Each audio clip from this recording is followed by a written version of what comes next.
तो हाय and hello, कैसे हैं आप सभी। बायोनो Singh, welcome to our YouTube channel able to success. तो दोस्तों, आज हम सभी परमाणु संरचना के बारे में जानेंगे दोस्तों। पवन सिंह अपने चैनल एबल टू सक्सेस पर स्वागत करता हूं। आज मुझे यह हर्ष हो रहा है बताते हुए कि आज मैं अपने YouTube चैनल पर परमाणु संरचना के बारे में वीडियो अपलोड कर रहा हूं, जो कि मेरा खुद का फेवरेट सब्जेक्ट है और खुद का फेवरेट लेसन भी है। तो दोस्तों, ये वीडियो आप पूरी देखिएगा। इस वीडियो में उसके बारे में पूरी ज्ञान दी हुई है, बहुत ही महत्वपूर्ण पॉइंट दिए हुए हैं। और अगर आपने हमारे चैनल को सबसे पहले सब्सक्राइब कर लीजिए ऐसी अननोन फैक्ट्स और नॉलेजेबल वीडियोस के लिए। तो दोस्तों, वीडियो को पूरा देखिएगा। मुझे आशा है कि आप सभी को ये वीडियो पसंद आएगी। दोस्तों, तो आ चुके हैं हम लोग अपनी वीडियो की तरफ और विज्ञान में परमाणु की संरचना हम लोग पढ़ने वाले हैं। तो उनके बारे में जानने के लिए सबसे पहले हमें उनका परिचय जानना जरूरी होता है। दोस्तों इसका परिचय क्या है। पदार्थ परमाणु तथा अणुओं से मिलकर बनते हैं। ठीक है, पदार्थों के सूक्ष्मतम कण अविभाज्य होते हैं जिनका स्वतंत्र अस्तित्व होता है। ठीक है दोस्तों, तो परमाणु के 3 अवपरमाणु कणों से बना है। ठीक है, परमाणु जो होता है वो 3 अवपरमाणु, जो परमाणु नहीं है, उनसे बना होता है। किससे? Electron, proton, neutron. ठीक है दोस्तों, तो अपरमाणु का मतलब होता है कि जो परमाणु से परमाणु में जिनका मेल है तीनों का, या इलेक्ट्रॉन प्रोटॉन न्यूट्रॉन जो है वो अपरमाणु है परमाणु के अपेक्षा। तो इलेक्ट्रॉन का क्या अर्थ निकलता है। इलेक्ट्रॉन में ऋण आवेश होता है। जो इलेक्ट्रॉन होता है वह हमेशा ऋणावेश होता है। ठीक है दोस्तों, प्रोटॉन में क्या होता है, प्रोटॉन में धनावेश होता है। प्रोटॉन हमेशा धनावेश में चलता है। न्यूट्रॉन में क्या होता है दोस्तों, न्यूट्रॉन में कोई आवेश नहीं होता है, ये उदासीन होता है। मतलब ये शून्य आवेश का होता है, ये कोई भी कार्य नहीं करता है दोस्तों। ठीक है दोस्तों, और चलिए आगे बढ़ते हैं। तो इसमें दिखा जाता है कि सारणी, तो सारणी किसका बना हुआ है, इलेक्ट्रॉन प्रोटॉन और न्यूट्रॉन का। ये मूल कण है, ये प्रतीक हैं, ये आवेश हैं, ये प्रति केजी द्रव्यमान है, खोजकर्ता है। ठीक है, तो इलेक्ट्रॉन का जो प्रतीक होता है वो ई होता है, जिसको हम माइनस के रूप में भी प्रदर्शित कर सकते हैं। आवेश क्या होता है, इस पर ऋणावेश होता है दोस्तों, और इसका मान जो होता है वह 1.6 गुणे 10 की घात -19 गुलाम होता है दोस्तों। और दोस्तों, प्रति प्रति इलेक्ट्रॉन का द्रव्यमान केजी में क्या होता है, 9.1091 गुणे 10 की घात -31। ठीक है दोस्तों, खोजकर्ता कौन है, इलेक्ट्रॉन के खोजकर्ता हैं जे टॉमसन, जो कि 1897 ईस्वी में इलेक्ट्रॉन की खोज किए थे। ये दोस्तों, चलते हैं आइए प्रोटॉन पे। तो प्रोटॉन जो प्रतीक होता है प्रोटॉन का, वो P+ में रहता है। मतलब P से प्रोटॉन, और इसका जो धनावेश होता है वो, इसलिए उसके लिए धन लगाया जाता है P के ऊपर। और इसका आवेश जो होता है वह धनावेश होता है, जिसका मान होता है 1.6 गुणे 10 की घाते -19 गुलाम। ठीक है दोस्तों, और प्रति केजी द्रव्यमान जो होता है प्रोटॉन का, वो होता है 1.6725 गुणे 10 की घाते -27। ठीक है दोस्तों, इसके खोजकर्ता कौन है, गोल्डस्टीन ने इसकी खोज की थी, लेकिन जो प्रोटॉन नाम दिया है वह रदरफोर्ड ने दिया है। जो न्यूट्रॉन होता है दोस्तों, इसका प्रतीक N होता है, जिसका आवेश शून्य होता है, यह उदासीन होता है दोस्तों। तो प्रति केजी द्रव्यमान इसका होता है 1.6750। और इसके जो खोज करता है वो जेम्स चैडविक हैं, जिन्होंने इसकी खोज की थी 1932 में दोस्तों।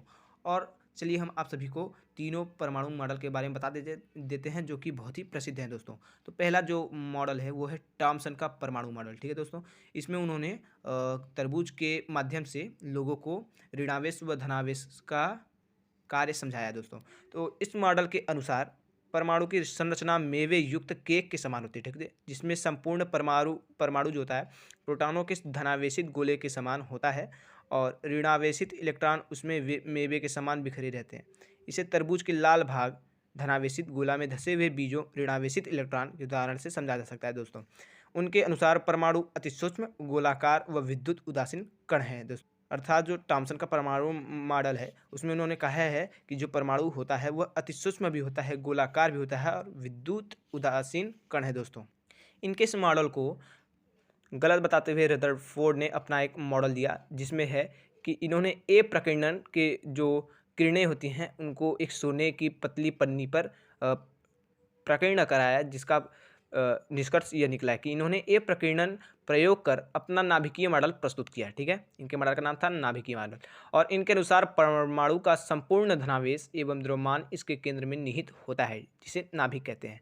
अर्थात नाभिक में इसके सभी परमाणु का संपूर्ण धनावेश एवं द्रव्यमान इसके केंद्र में निहित होता है, जिसको नाभिक कहते हैं। ठीक है दोस्तों, इलेक्ट्रॉन नाभिक के चारों ओर, ठीक है, निश्चित वृत्ताकार कक्षाओं में गति करते हैं। जो इलेक्ट्रॉन होते हैं वह नाभिक के चारों ओर निश्चित में एक निश्चित पंक्ति में इसमें कक्षाओं में गति करते हैं, अर्थात उसके चक्कर लगा देते हैं दोस्त।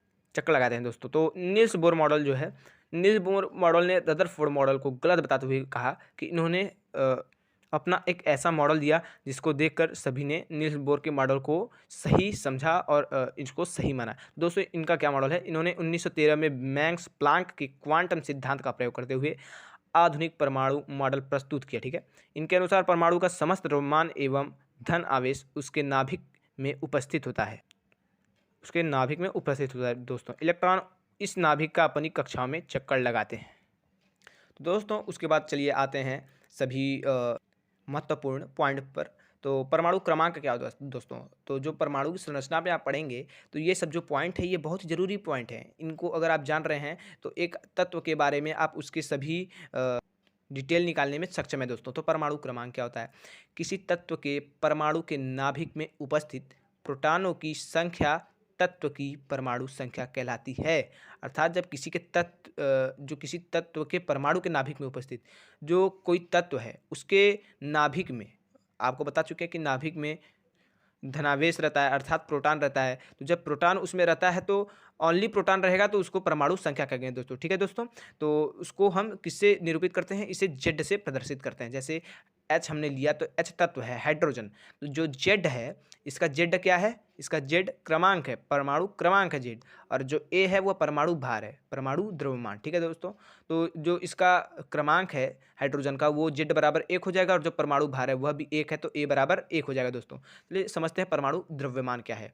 किसी परमाणु के नाभिक में उपस्थित प्रोटॉनों तथा न्यूट्रॉनों की संख्या का योग उस परमाणु द्रव्यमान संख्या कहलाता है। ठीक है, इसे ए से प्रदर्शित करते हैं। अर्थात आपको समझा चुके हैं कि जब किसी परमाणु के नाभिक में उपस्थित न्यूट्रॉनों और प्रोटॉनों की संख्या का योग ही उस तत्व का परमाणु द्रव्यमान कहलाता है। जैसे कि एच जेड ए है तो ए बराबर 1 हो जाएगा, क्योंकि जो हाइड्रोजन का परमाणु द्रव्यमान है वह 1 है। ये किससे बनता है, प्रोटॉनों और न्यूट्रॉनों की संख्या के योग से। ठीक है दोस्तों, चलिए आगे चलते हैं। तो समस्थानिक क्या होते हैं दोस्तों, समस्थानिक जो होते हैं एक ही तत्व के ऐसे परमाणु जिनकी परमाणु द्रव्यमान असमान परंतु परमाणु क्रमांक समान हो, वे समस्थानिक होते हैं। जैसे कि दोस्तों 1H1, 1H2, 1H3, मतलब एक ही तत्व होंगे लेकिन उसमें अलग अलग परमाणु द्रव्यमान के तत्व होंगे एक ही तत्व में। ठीक है दोस्तों, जैसे 1H1 हो गया, 1H2 हो गया, 1H3 हो गया, इस प्रकार से। ठीक है दोस्तों, और समभारिक क्या होता है, भिन्न तत्वों के वे परमाणु, मतलब अलग अलग तत्व हैं उनके परमाणु जिनकी परमाणु द्रव्यमान समान व परमाणु क्रमांक असमान हो। अर्थात कि ये बता रहे हैं जब कोई अलग अलग तत्व हैं उनके जो परमाणु द्रव्यमान है वह समान हो लेकिन परमाणु क्रमांक असमान हो। तो ऐसा जैसे हो सकता है AR1814, ठीक है दोस्तों, और CA2040, मतलब जो कैल्शियम का परमाणु क्रमांक है और जो आर्गन का परमाणु क्रमांक है वह असमान है, लेकिन जब परमाणु द्रव्यमान दोनों का बात करेंगे तो वह 40-40 दोनों का है। तो दोस्तों इस प्रकार से वह संभारिक हो जाएंगे दोनों। और संयोजकता क्या है दोस्तों, यह दर्शाती है कि उस तत्व का एक परमाणु हाइड्रोजन के कितने परमाणुओं से संयोग करता है अथवा विस्थापित करता है। अर्थात जब कोई इलेक्ट्रॉन किसी के कक्षक में उसका कक्षक पूर्ण करती है और जितने बच जाते हैं या जितने लेने होते हैं उसको ही संयोजकता कहते हैं। जैसे कि हीलियम है, हीलियम जो है वह दूसरे नंबर का परमाणु है दोस्तों, तो उसमें जो होगा हीलियम में 2 होते हैं तो के में ही 2 भरा जाएंगे। जब 2 उसके भर गए उसको ना चाहिए और ना ही वह किसी को देगा, तो यहाँ पे क्या हो जाएगा, वह उदासीन हो जाएगा। उदासीन मतलब वह कोई कार्य नहीं करेगा, ना किसी से मांगेगा ना किसी को देगा, तो जो उसका संयोजकता होता है वह शून्य हो जाएगा। और अगर लिथियम का लेते हैं तो लिथियम 3 नंबर में का परमाणु है, मतलब परमाणु है, तो उसका जो परमाणु क्रमांक होगा वह 3 होगा। तो के में भरेंगे 2 और एल में चला जाएगा 1, और एल में चाहिए होता है 8, तो उसमें 1 है, या तो वो 7 ले या तो 1 त्याग दे। तो 1 त्यागना आसान है या 7 लेना, तो 1 त्यागना आसान होगा दोस्तों। तो इस प्रकार से वह 1 परमाणु अपना त्याग देगा तो वह संयोजकता हो जाएगी। तो +1 जब हम त्याग रहे तो मतलब हम धनवान है, तो +1 उसकी संयोजकता हो जाएगी दोस्तों। तो इस प्रकार से आज की हमारी यह वीडियो बनी है। अगर आपको यह वीडियो पसंद आई हो तो वीडियो को ज़रूर से ज़रूर लाइक कीजिएगा। वीडियो अगर पसंद आई हो तो दूसरों के पास भी शेयर करिएगा, ऐसा ज्ञान दूसरों को भी प्राप्त हो जाए दोस्तों। और वीडियो में कमेंट जरूर करिएगा। अगर आप नए हैं हमारे चैनल पे तो चैनल को सब्सक्राइब करे बिना नहीं जाइएगा। ऐसे ही अननोन फैक्ट्स वाले वीडियो और नॉलेजेबल वीडियोज़ पाने के लिए सबसे पहले सब्सक्राइब कीजिए हमारे यूट्यूब चैनल को और बेल आइकन जरूर से ज़रूर प्रेस करिएगा। धन्यवाद। अरे पहले सब्सक्राइब तो करो यार हमारे YouTube चैनल को, तभी तो ऐसी वीडियो हमेशा पाते रहोगे। तब तरीके